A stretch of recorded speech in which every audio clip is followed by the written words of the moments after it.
All right, everyone, this is a short but really important lecture about two key terms that you will not find in your book. The first of which is a cultural landscape.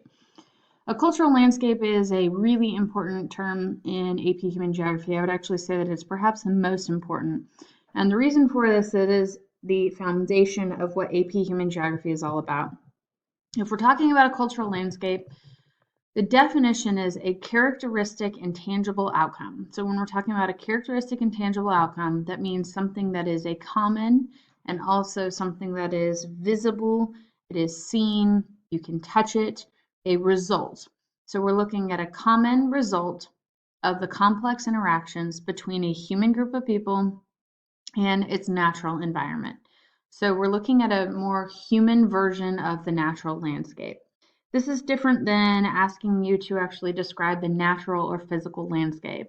And the natural or physical landscape is more of a physical geography idea. You would probably describe a physical or natural landscape with site factors, things like soil type, elevation, climate.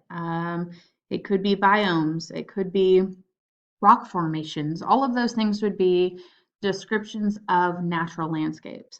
A cultural landscape is a little bit different. This is actually looking at how humans imprint their culture on the landscape.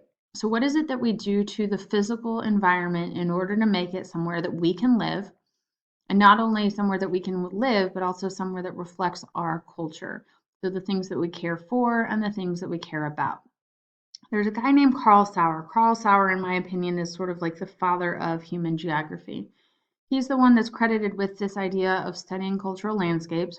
And what he wanted to do was try to understand the material expressions of culture. So the, again, material culture of a group of people by focusing on how that material culture is set up across a landscape. What do we do to modify the landscape? How do we use the landscape to support our cultural needs? He uses this idea by looking at the built environment. The built environment is exactly what I was just talking about. It is the human-made surroundings that provide the setting for our human activity.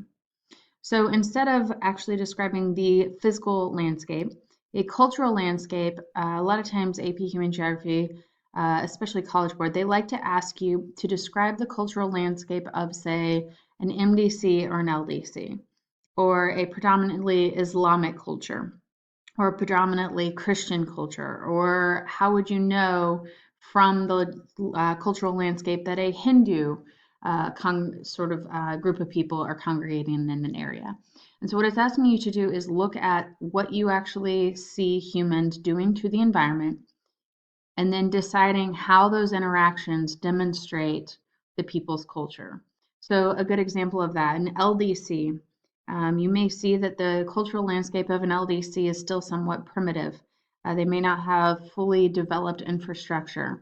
At the same time, you might see patterns of folk culture across the landscape. So you still might see maybe some sort of tribal or folk housing. It could be. It also could be folk religious types of things. Like if we were talking about totems in the Native Americans and North America. Those types of things would be cultural landscape. If we're looking at pop culture, the pop cultural landscape would probably look rather different. You would see a high amount of technology being used for good infrastructure. It could be reinforced roads and bridges. It could be popular housing that changes over time with trends instead of really for environmental purposes. You could also see, obviously, pop culture influence on clothing, or pop culture influence on how we create businesses and logos and branding and really uniform landscapes. Another example of a cultural landscape would be maybe looking at, for example, an Islamic culture.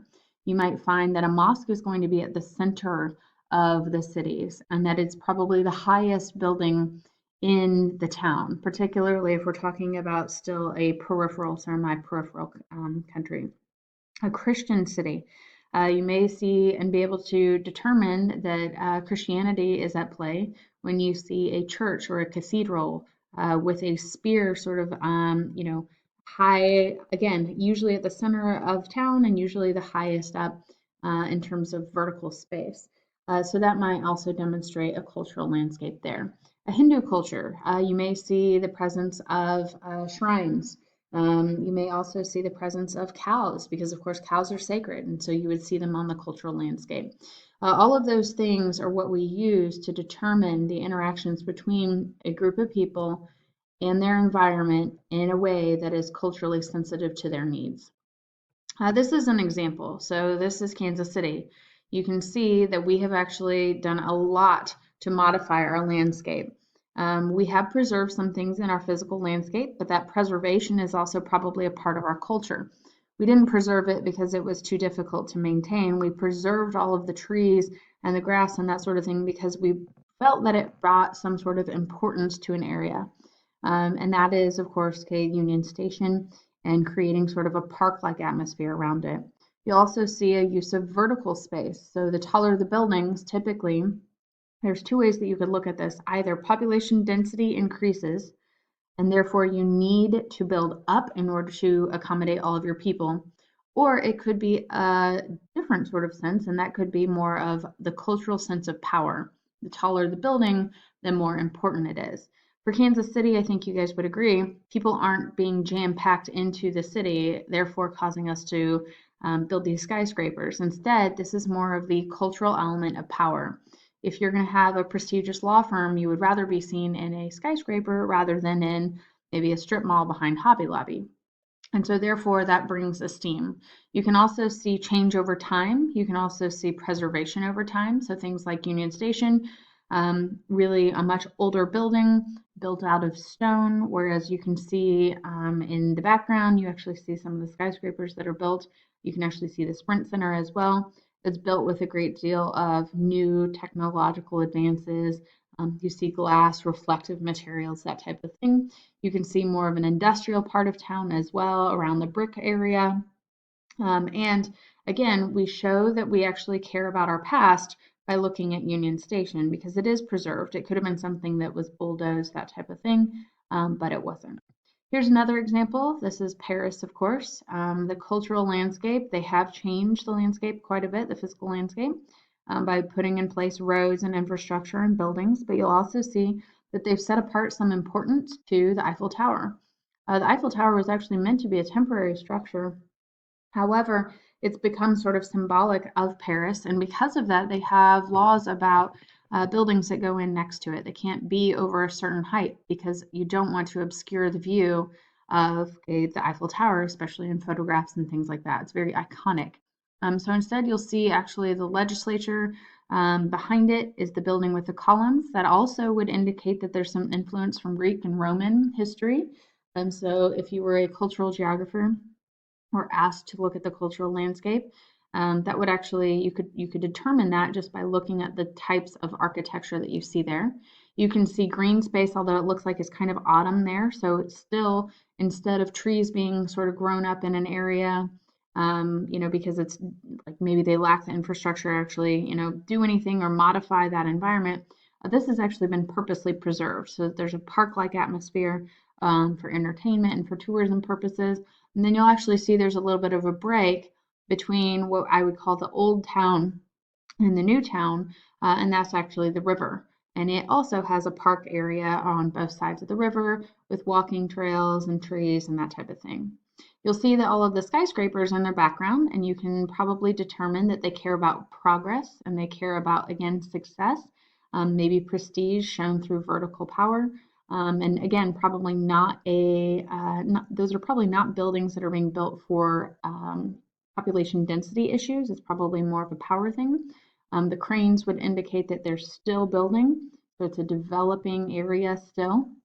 And again, you can see newer materials being used in the back, which probably demonstrates some sort of preference for progress. Here's another one. This one's a little bit different. So you can see that the natural landscape is less touched. So they have put a human imprint on the landscape. So you do see roads, you do see infrastructure. So things like street lights, power lines, that type of thing, buildings. But you can see that the natural environment is still somewhat intact, which means either they're choosing to keep it wet that way, or maybe the population is not so large that it needs to infringe upon the physical environment in such a manner as the other two cities. You could also probably determine that this is a likely an area that where there are Christians. You couldn't really say that that's a Christian majority, but you could certainly guess that there are Christians living in the area, and that's because, of course, the prevalence of the church architecture with the steeple, the idea that the taller the steeple, sort of the closer to God. And this one appears to be not super ornate. Typically, that's characteristic of a Protestant Christian church. We'll talk more about that in chapter 6. I would say that they still demonstrate cultural pride for preserving the past, probably the church and some of the older buildings. I would also say that they probably do look forward for progress. You can actually see it's kind of hard to tell, but there's a gas station, and you can see, modern day, cars and that type of thing. So this is probably cultural landscape of an area in maybe northeast United States, where there's a large amount of Christianity and also sort of the rolling hills of maybe Appalachia or the mountains of the northeast United States. Here's another one. This one is also interesting to think about. So the cultural landscape here is more of a folk cultural landscape. They have put an imprint on the culture, on the physical environment, but that imprint tends to be a rather primitive one. They're using the products that are in the environment. So this is not characteristic of pop culture. They probably are limited by the types of materials that they're able to use. However, not only are they showing a preference for environmental materials being used, but they're also using a pitched roof, which means that it probably does rain on occasion, so rain is not sort of setting on top of the reeds. Additionally, this also demonstrates the importance of maybe family or tribe. In the middle, you'll actually see there's a corral area, and that's typically where they keep their herding animals. So they'll herd animals during the day and they'll return to their homes. And put them in the middle for protection, but also for the purpose of sharing those herding animals, oftentimes for milk. So the other key term actually relates to this and is an example of something that we already looked at, and this is historical geography. Historical geography was actually created by a guy named H.C. Darby from Great Britain. He was a geographer that studied the past. He studied basically the cultural landscape that was left behind by humans over time. So this was actually developed based on looking at the Domesday Book by William the Conqueror, which was compiled basically in 1085 when they started to go around and conquered places. They also kept records of the land that they conquered, who owned it, what was located there, what type of spoils of war they were basically rewarded with. And so H.C. Darby went back and started looking at these and said you can determine a lot about a culture and the people that lived there prior to those who are there today by looking at that built environment over time.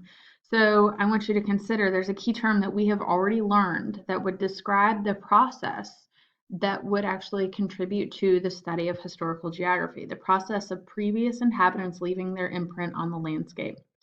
So consider, for example, in Kansas City, these are people who have come long before us. So we're looking at Life magazine. This is, if you look, it's around the 1940s. This is Union Station, and you can see the background of Kansas City differs quite a bit from the background that we were looking at earlier. You can still see that they place a great deal of importance on this building. And the building then was actually much more purposeful. This was for the actual use of sending people to and from our country, or to our city. This is actually where a lot of people, including my great-grandfather, actually left for World War II. So you can see the importance there. You can see progress in the background. This, of course, is what it looks like today. So you can see the human imprint over time. Here's another example. This is New York City. It actually demonstrates over time progress. You can also see transportation. You can see trade. So you can see all of the changes over time. And of course, the Freedom Tower is not pink, but that's before it was built. That's where they believed it was going to go. If you're really interested in this, you can actually go to Google Earth Engine time lapse. And this is a time lapse that will actually show you change over time in many different places. And I would urge you to check it out. It's a really, really good example of studying historical geography.